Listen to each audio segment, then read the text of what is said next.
Good afternoon. It's so beautiful to be sitting outside. The weather's warmer. It's still light at 4 in the afternoon. It's going to be light for a few more hours. We're almost at Purim. Purim is a holiday when good triumphs over evil, when light prevails over darkness.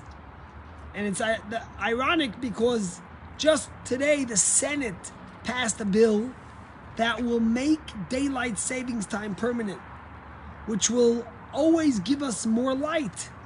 And there's many reasons to do it. Some people say it's confusing, changing back, changing forward. Also for energy-wise, the more light hours when people are up, the less energy we'll have to consume.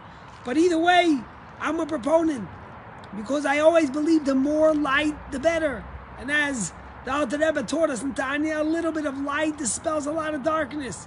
So for us, we need light, we need positivity, we need hope. We need things that will allow us to look forward. You know, tomorrow night is Purim, and we're planning to celebrate. We have a Megillah reading at the shul tomorrow night, and we have a big party on Thursday. We have students here to read Megillah the whole time. We want to celebrate. The Megillah is called Megillas Esther. The Megillah of Esther, not the Megillah of Mordechai. And the question is, why Esther? Why not Mordechai? And there's many reasons for it. But I want to tell you something interesting, because if you look at the story of Esther, you realize that after Mordechai comes and tells Esther and pleads with her to go to the king, and Esther says, listen, are you kidding me? The king hasn't called me in over a month, and everyone knows if you come to the king without permission, you'll get killed. Why should I go? And Mordechai says those famous words. He says, if you are quiet at this time, God will bring salvation and success for the Jewish people from someplace else. But what will happen to you? And suddenly, Esther changes course. You see, the entire Megillah, we have four main characters. We have Achashverosh. Achashverosh is a silly man the whole time. In the beginning, as the Midrash tells us, in the beginning he kills his wife because his advisor told us so. And at the end of the Megillah, he kills his advisor because his wife told him so. But throughout, he stays silly. Mordechai is the righteous person the whole time. He's the tzaddik. Haman is the wicked person. But Esther is not like that. Esther begins passive. She's chosen to be the king's wife. When all the other women are asked what they want to wear, what kind of jewelry they want, she asks for nothing. Mordechai tells her to keep her life a secret. She's listening to her older cousin. She's listening to the king. She's passive. And even when Mordechai tells her to go, she doesn't want to go. But suddenly everything changes. She's the only character in the story that changes throughout the story. Esther takes the lead. She goes to Achashverosh, and she even tells her cousin Mordechai, go gather the Jews. She takes charge. What happened? And the Rebbe, in one of his talks,